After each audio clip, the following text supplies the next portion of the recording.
Bismillahirrahmanirrahim. Assalamualaikum warahmatullahi wabarakatuh. Selamat datang di mata kuliah Geoinformasi Lanjut. Ini kita sudah sampai di pertemuan yang ke-6. Seperti biasa, kita akan mencoba menggali, berdiskusi berdasarkan materi yang sebagian besar saya ambil dari buku yang berjudul Ilmu Geoinformatika, Observasi hingga Validasi. Nah, pada pertemuan ke-6 kali ini kita akan khusus membahas tentang kerangka kerja mulai dari awal hingga akhir ya. Kerangka kerja atau framework yang bisa dikenal sebagai sebuah panduan, landasan yang paling penting dalam membangun sebuah sistem GI. Secara garis besar, kerangka kerja atau framework dari pengembangan sebuah sistem GI tidak begitu berbeda dengan pengembangan perangkat lunak lainnya ya. Jadi terdapat paling tidak 5 aktivitas utama. Pertama, komunikasi. Kedua, perencanaan atau planning. Yang ketiga, memodelkan, masuk ke dalam proses abstraksi ya. Yang keempat, konstruksi, dan yang kelima ada deployment.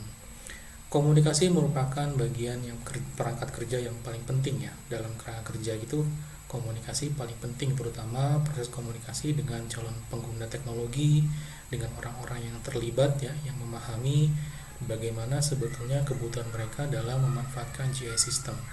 Kemudian setelah kita berkomunikasi, kita mencoba melakukan perencanaan ya, membangun perencanaan, memodelkan proses abstraksinya ya, dari perencanaan tadi, dari dunia nyata ke dalam dunia digital, seperti apa kira-kira model yang paling tepat. Kemudian kita mencoba melakukan proses pembangunan ya, mulai dari pembangunan database ya sampai ke pembangunan physical appearance-nya, tampilan akhirnya. Yang terakhir adalah mencoba mendeploy-nya ya, mengaplikasikannya, menerapkannya tentunya setelah melalui fase pengujian. Nah, pada perangkat kerja GI system ada yang lebih khusus lagi. Kenapa?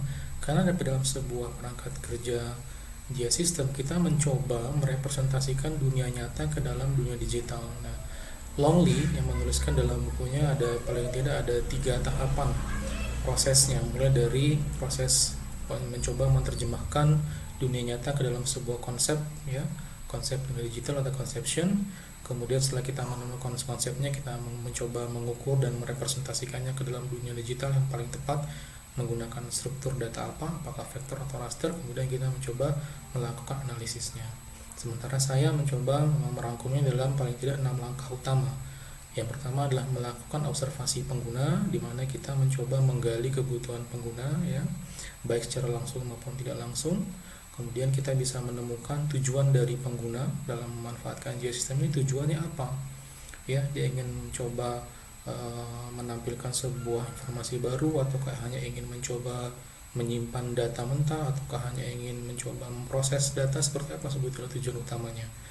Kemudian kita mencoba menganalisis datanya dan melakukan analisis geospasial.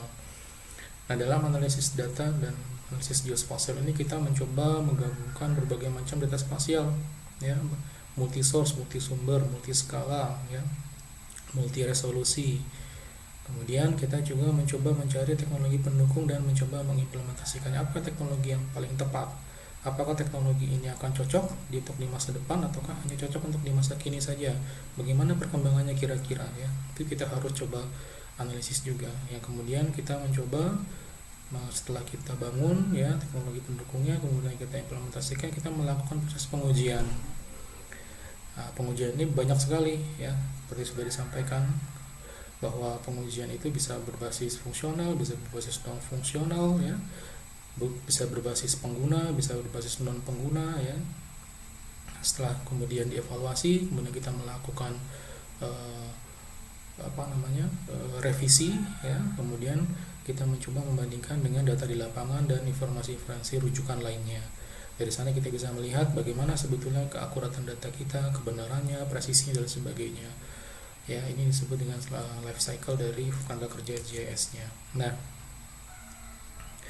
kerangka kerja ini tentunya sangat dinamis, artinya ketika Anda berada pada satu fase, kemudian Anda ingin kembali ke fase yang lain, itu tidak jadi masalah. Dan ketika Anda sudah merasa selesai di fase itu, Anda bisa berangkat ke fase selanjutnya. Nah, Longley juga menjelaskan ya, dalam kerja JS itu mulai dari dunia nyata kita mencoba membuat deskripsi dan representasi ke dalam model data JS. Misalnya sungai ya, kita coba representasikan dalam bentuk garis, kemudian puncak gunung dalam bentuk titik, kemudian danau dalam bentuk poligon. Lalu kemudian kita mencoba membuat analisis dan presentasi menggunakan operasional JS. Kita tampilkan, kita visualisasikan, kita evaluasi apakah sudah sesuai atau belum. Kemudian kita akan melibatkan banyak orang untuk melakukan interpretasi dan menjelaskan apakah kira-kira ini sudah cocok sesuai memenuhi kebutuhan mereka atau belum. Nah, konseptual modelnya adalah mulai dari human oriented ke dalam computer oriented. Semakin kita masuk ke dalam computer oriented, maka abstraksinya akan semakin tinggi. Ya, karena dunia nyata, ya reality kita coba modelkan ke dalam konseptualnya. Kemudian dari model konseptualnya kita cuma modelkan ke dalam logical modelnya, dan kemudian kita coba buat ke dalam physical modelnya. Ya, ketemu sudah bentuk database fisiknya seperti apa. Nah, itu tingkat abstraksinya tentunya semakin tinggi. Diperlukan sebuah pengetahuan yang baik ya, terutama pengetahuan GI system, GI teknologi, dan juga pengetahuan domain aplikasinya. Nah, dalam desain database GI itu kita ada paling tidak 3 bagian utama ya, tadi ya, conceptual model, logical model, dan physical modelnya. Pada conceptual model itu terdiri dari 3 bagian utama, yaitu pandangan penggunanya, user view, kemudian hubungan antar objek, ya, objek dan hubungannya seperti apa, lalu representasi geografisnya seperti apa. Kemudian setelah kita selesai dalam conceptual model, kita masuk ke dalam logical modelnya. Kita menentukan tipe database geografisnya seperti apa, lalu struktur database geografisnya seperti apa. Terakhir kita akan membuat physical modelnya dalam bentuk skema-skema database ya.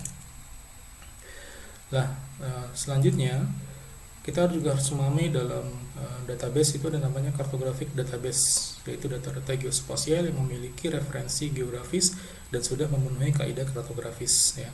Tahapannya tentu saja mulai dari koleksi, pengumpulan data, kemudian perbaikan jika diperlukan, editing, maintenance jika datanya sudah tersedia tinggal dikelola ulang, lalu kemudian kita manage ya, kita perbaiki, kita sempurnakan, lalu kita analisis, dan kemudian kita bisa gunakan outputnya untuk dalam sebuah sistem GI. Nah, selanjutnya kita bisa melakukan testing ya, informasi referensi atau rujukannya. Karena dengan memodelkan GI system ya, dulunya nyata ke dalam dunia digital tadi, kita harus bisa membandingkan dengan data sebelumnya ya. Kemudian mencoba menjalankan model dan bisa dipakai di masa depan. Kemudian kita juga harus melakukan kalibrasi model.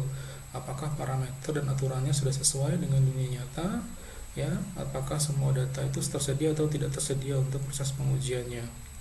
Banyak proses ini kemudian melakukan proses cross validasi ya, di mana kita mencoba mengambil bagian kecil dari sebuah data digunakan untuk kalibrasi, kemudian kita coba menggunakannya untuk menjadikan sebagai sebuah data ujinya. Nah, model ini kemudian bisa divalidasi dengan proses eksperimen ya, percobaan, dan kita mencoba membuktikan dari apakah setiap komponen tadi betul merefleksikan dunia nyata atau tidak.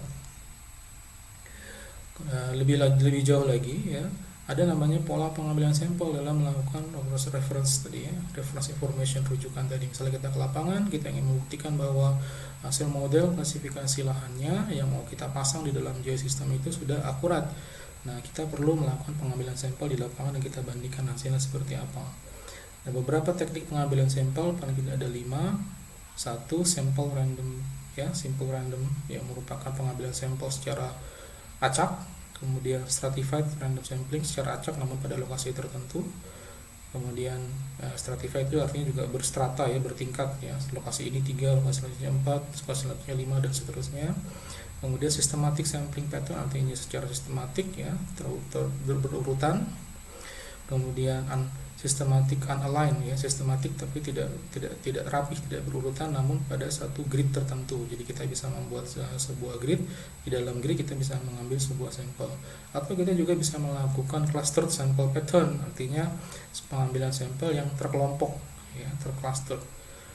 Lalu bagaimana penentuan luas area pada kegiatan pengambilan sampel? Nah, kita bisa menggunakan persamaan ini ya, di mana A adalah luasan area dalam kesatuan meter persegi sama dengan P adalah ukuran piksel dari cerita yang digunakan dalam satuan meter, dikalikan dengan 1 ditambah 2L. L adalah perkiraan akurasi dalam satuan piksel. Misalnya kita mengetahui ukuran piksel citra kita adalah 10 meter sentinel 2 optik misalnya.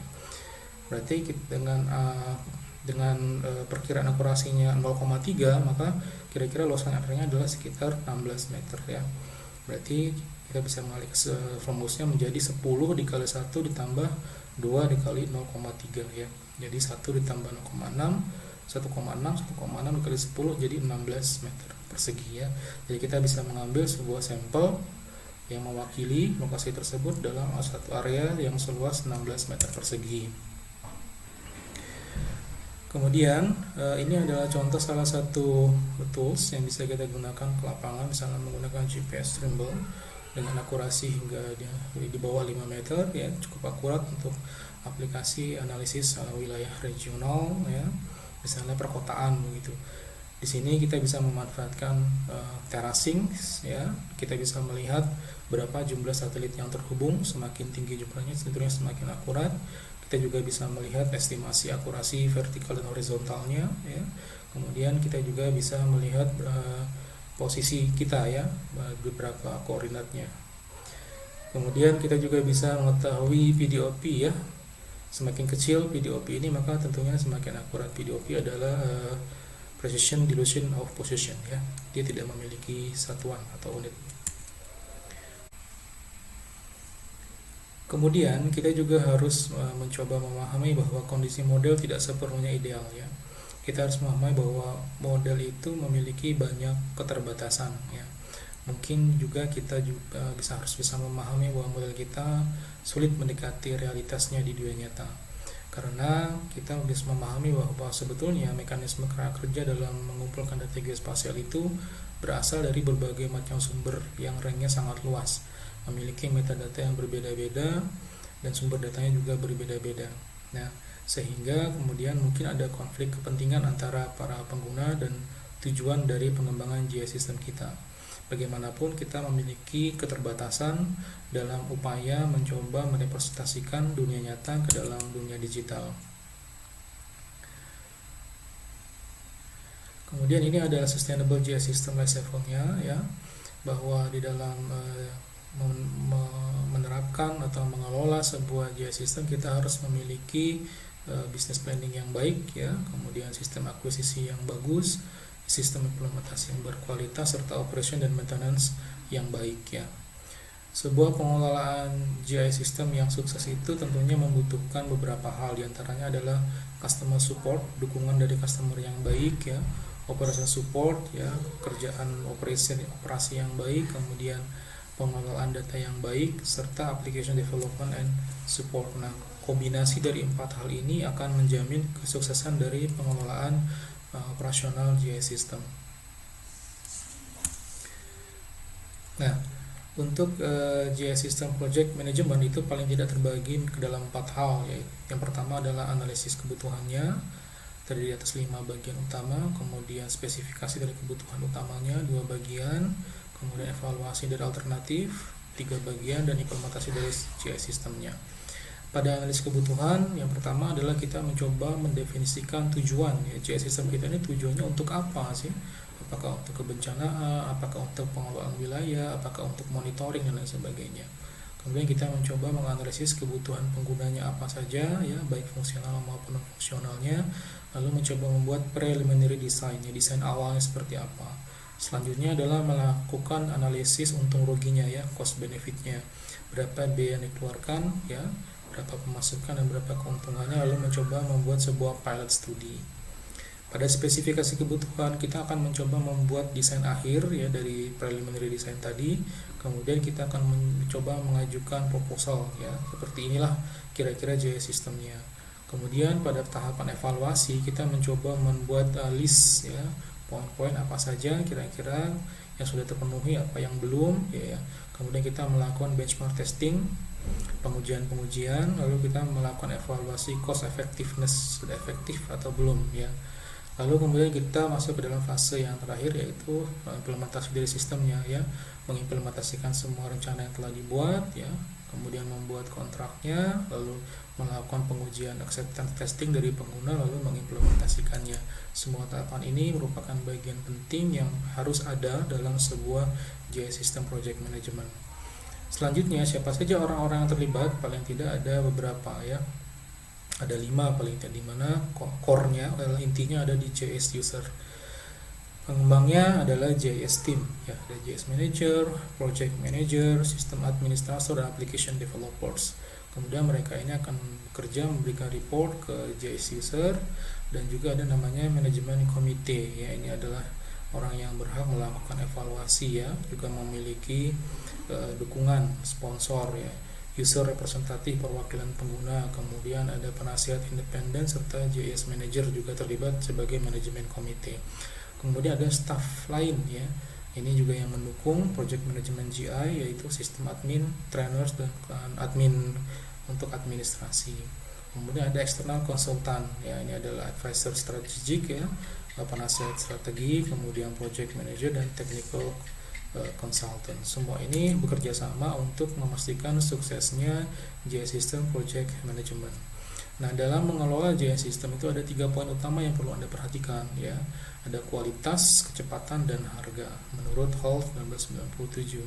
Kalau Anda fokus pada kualitas ya, tentunya Anda harus membayar mahal dan Anda harus mau menunggu lama. Tapi kalau Anda fokus kepada kecepatan, Anda akan menurunkan kualitasnya dan harganya juga akan tinggi. Tapi kalau Anda fokus ke harga, maka speed dan quality akan menjadi bahan pertimbangan. Ya. Jadi Anda harus membayar mahal untuk kecepatan dan kualitas. Nah, kita bisa membuat sebuah perencanaan seperti ini dalam sebuah GI management system ya. Misalnya di sini kita akan membuat sebuah GI untuk departemen transportasi. Ya, di sini kita akan bagi pekerjaannya menjadi 1, 2, 3, 4, 5, 6, 7 bagian utama ya. Dan yang paling panjang kita bisa lihat di sini bahwa paling panjang adalah proses akuisisi data, diikuti dengan proses pengolahannya, lalu proses cost benefit analisisnya ya. Dan sementara itu untuk project management dan communication itu berlangsung dari awal hingga akhir project. Dengan kita membuat sebuah grafis seperti ini, kita bisa membuat perencanaan yang matang ya, mulai dari rencana kunjungan studi ke lapangan, akuisisi data, apa saja data yang diperlukan, sih ada banyak ya, data satelit, foto udara, data lidar ya, kemudian image processingnya, akuisisinya, klasifikasi, processingnya, softwarenya apa saja. Kemudian kita mencoba melakukan presentasi produknya seperti apa, hasilnya, lalu melakukan cost benefit analysis. Nah, beberapa alasan di mana terjadi kegagalan sebuah GI management atau GI project paling tidak ada 10 poin. Yang pertama adalah lemahnya komitmen di level eksekutif ya. Ini berbahaya kalau level eksekutif tidak punya komitmen yang baik, bisa menyebabkan kegagalan. Contohnya seperti apa? Misalnya pimpinan tidak punya sebuah komitmen untuk menyelesaikan proyek, nah itu berbahaya. Kemudian juga partisipan orang-orang kunci ya kurang, misalnya untuk pengguna ya itu kita hanya memiliki satu saja misalnya, sementara ini akan digunakan oleh banyak orang dalam departemen, cross departemen misalnya.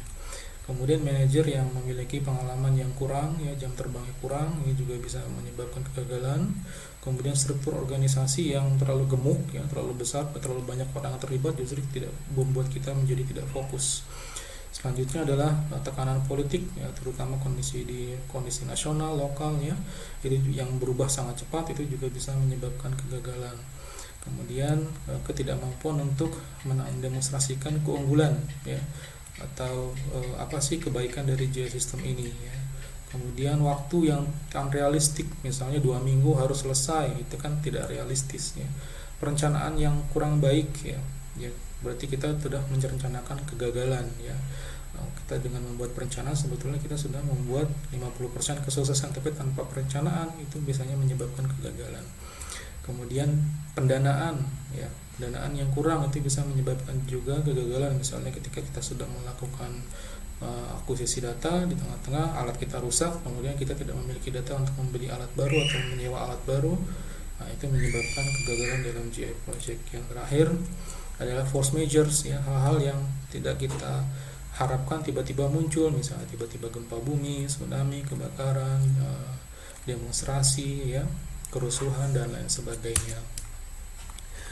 Nah, demikian adalah kerangka kerja dari JS System, mulai dari pengembangan awal sampai ke pengelolaan JS System dan manajemennya.